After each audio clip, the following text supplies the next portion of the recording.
Hello and welcome, I'm Stormo, and this is Metal Gear Solid 5 The Phantom Pain. This is footage taken from the PS4 version, so I'm actually recording this voiceover after having played through. So I don't fully remember what I did. I recorded the footage and then I went out for the day, and I've come back and now I'm doing the voiceover, so I didn't do it immediately after, but that's okay. There's no spoilers in this video. I've chosen to do basically a side mission. This game has a whole bunch of things called side ops, which it does, and they're basically like little mini missions you can do, mostly to do with extracting prisoners or finding specific assets or resources that you can take advantage of.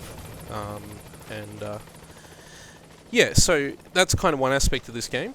The other aspect, of course, are the story missions, which are your sort of usual bout of Metal Gear Solid level crazy, or at least the ones I've experienced so far are. Maybe that changes.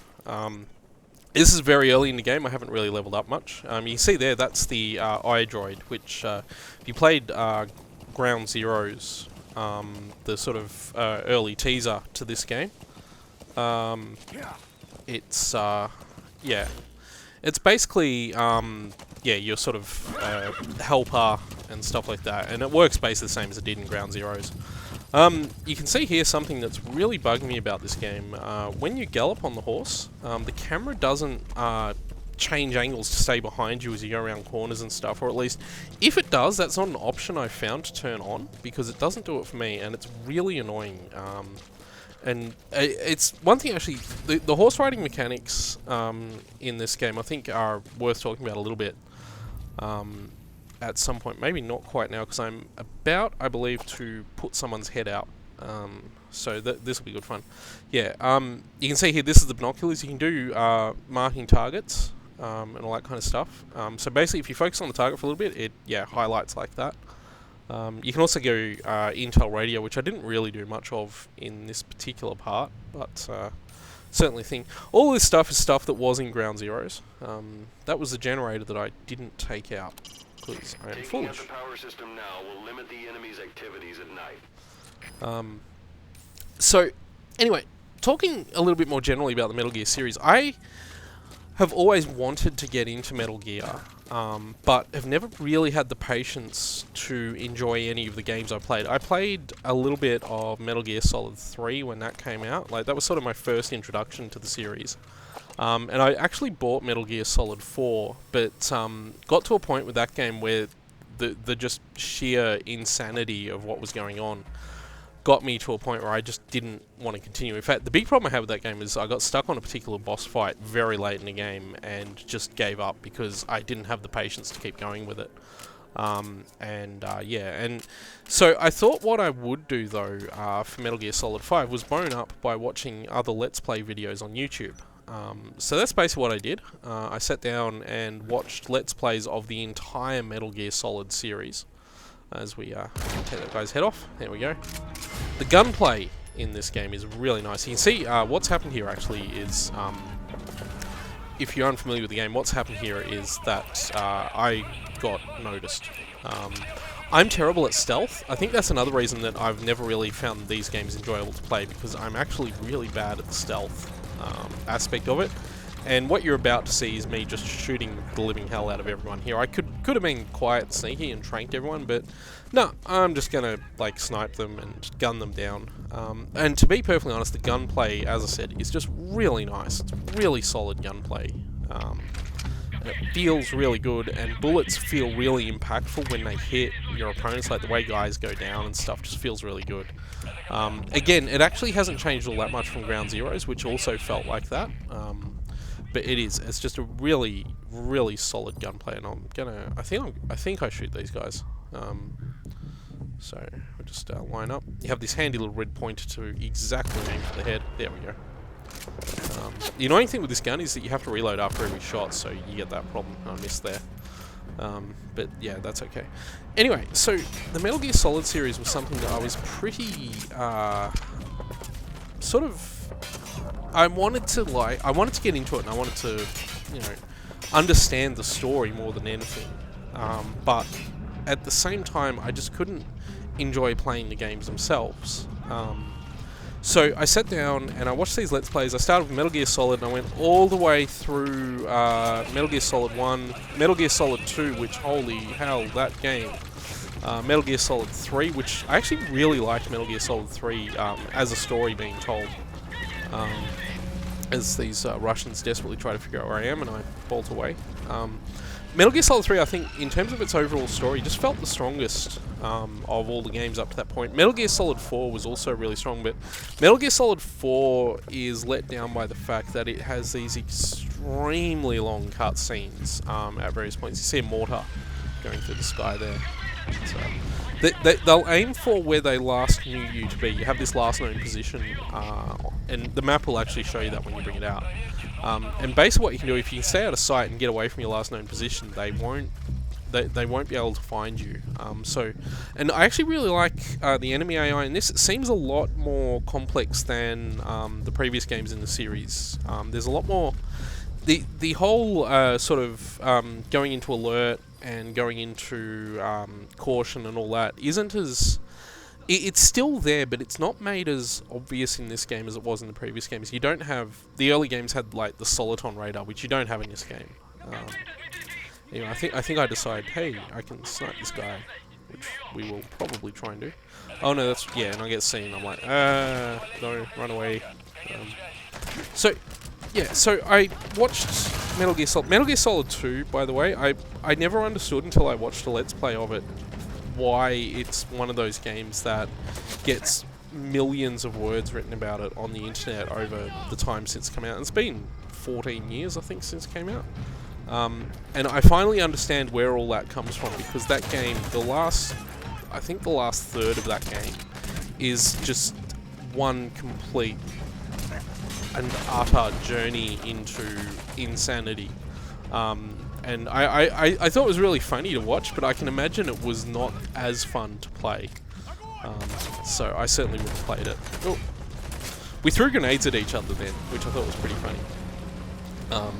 And one thing to note with this game, the Metal Gear Solid series is kind of famous for its sort of just craziness. And the first part of this game, which, before you get to this area, which is Afghanistan, which is like the main open world area, the first part of the game had this whole thing where you're in a hospital and there was a guy who was on fire and there was some guy or girl who was telekinetic, and then there was a flaming winged unicorn at one point, and I'm still not entirely sure if I experienced that or if that was some kind of dream or hallucination I had. In fact, it's heavily implied that it may have been a hallucination on the boss's part at this point in the game, but I don't know for sure. I haven't played any further. I'm like two additional missions into the game at this point. Beyond that, I've mostly been doing side missions.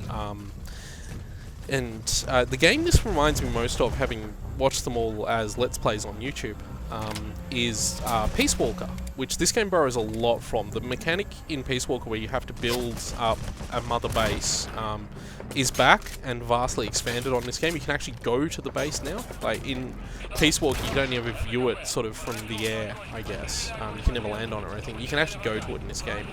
You can... you have more control over assigning guys and stuff like that. And of course, the other thing that means is that Fulton Recovery is back. If you remember in Peace Walker, you could basically attach balloons to people and lift them up into the sky. That's a thing you can do in this game. And it's as hilarious in this game as it is in that. And the best part in this game, you don't just Fulton recover guys, you can Fulton recover wildlife and resources and all sorts of stuff. Which I think is really interesting. And it's a really fun mechanic, and one of the cool things with Fulton Recovery, and it certainly is something that you could abuse a lot in Peace Walker, is the fact that once an enemy's been recovered, they're no longer detected. But I did notice in this game, that even included in the period of time when they were actually, when the recovery animation itself was playing, so when you had the balloon attached and they were flying up. But in this game, enemies will notice an enemy being Fulton recovered. I really have no idea where those bullets were coming from. That did not go well. I don't die at all through this, which I think is pretty cool, because not dying is something I find nice. when I play games. I like to not die. I think that's true of most people. I did actually die at one point during the first part. I slightly went the wrong way and yeah, got killed. But that's okay because the checkpoint's pretty generous in the first area, so not sure why I decided to fall there while I was being shot at. I was trying to get up over here, that's right. I was trying to get out of that light. If I'd been smart, I could have shot that light out. You can shoot out lights and all that kind of stuff in this game. And of course, there is that power generator that I could have gone for, but I didn't in the end. And you see me here picking up the plants. So that's for stuff you can build back at base later on. So we'll get to that. I don't actually get back to Mother Base. The video ended before I got picked up by the helicopter, unfortunately. So I don't get that far, which it's okay. Anyway, we'll take this out. You can see some of the more traditional gunplay machine gunning here. I'm not even trying to be stealthy, which probably is affecting my mission rank or whatever it is really badly. But this is a side op, and it doesn't seem to have that. One weird thing with this game is the way the missions are structured is really odd. When you take on a mission, it has, for some bizarre reason, there's this whole thing where there's opening credits and closing credits to each individual mission. They go by pretty fast, but it sort of disconnects the events of one to the next a little bit, and I'm not really sure what the logic behind that was. Yeah, you can gather these posters, which I think that's the first one I've encountered of those. So you get money. There's also these rough diamonds you can pick up later as well. And I'm pretty sure you'll see one of those in this video. So we come up around here, and I'm pretty sure I am going to CQC. No, we kill that guy. There's some CQC action coming up, because this game, of course, has CQC as well. Works exactly like it does, again, in Ground Zeroes. Very little of the sort of controls have changed from Ground Zeroes to this. It feels maybe very slightly more refined in this than in Ground Zeroes, but I couldn't say for sure if it's actually changed enough for that to go. And here's the Fulton recovery system. So you can see that icon, you hold down the button, and he goes flying up in the air. And he'll end up back at my base, where he will be persuaded to join my force, which will be good for him, because he's a Russian. In fact, most of the soldiers you come across in this game are Russian. And if you're wondering why I can... Oh, that guy I didn't expect to be there. Also, apparently you can do that. I didn't realise. That was, like, really cool. I need to do that. So, yeah. I got emblem part. Word van. Huh. I didn't notice that at the time. Well, there you go. That was the thing that happened. You also get these tapes. Only time will tell. I very deliberately tried to cut that tape out as much as possible, so that I didn't get like copyright infringed on YouTube for having it, because I was worried that might happen. Anyway, this is the guy we came here to recover, but we got to take him outside to Fulton recover him, because you can't Fulton recover inside a building in this game. You could in Peace Walker, but you cannot in this game. You can try, you can certainly try, but it will not succeed. In fact, one other difference with Fulton recovery from this game to Peace Walker is that in this game there's the possibility of a Fulton recovery failing. I think I tried on this gun here. Oh no, it happened just there. That guy, you don't see it in the video, but yeah, that guy, the Fulton recovery for that guy failed. Unfortunately, I was just checking to see if that gun was worth picking up. You have to develop your own weapons and guns. You can set your starting loadout for each mission. So there's a bit of a look at the map. This is me calling in the helicopter that will pick us up. You have pickup points, which is there. So I'll get back on the horse and we'll head around. As I said before, the horse has this annoying thing where the camera doesn't work right with it. Overall, the horse mechanics feel pretty good. Like, I've been playing a lot of The Witcher 3 recently, and that game's horse mechanics are just so utterly perfect that I really shouldn't have gone in with the expectations of horse behaviour in this game that I did. Because the horse in this game is nowhere near as nice as it is in The Witcher 3. It does not stick to roads. It doesn't do a lot of things that I wish it did, and you've got this annoying way the camera doesn't interact with the horse, so you've got to sort of rotate it manually. But yeah, I think this is the part where I figure out that I was actually right next to... Yep. And the video will end very shortly. But yeah, so that's my thoughts on Metal Gear Solid 5, The Phantom Pain. I think it's pretty cool. and I think you should all play it. So thank you all for watching, and I will see you all next time.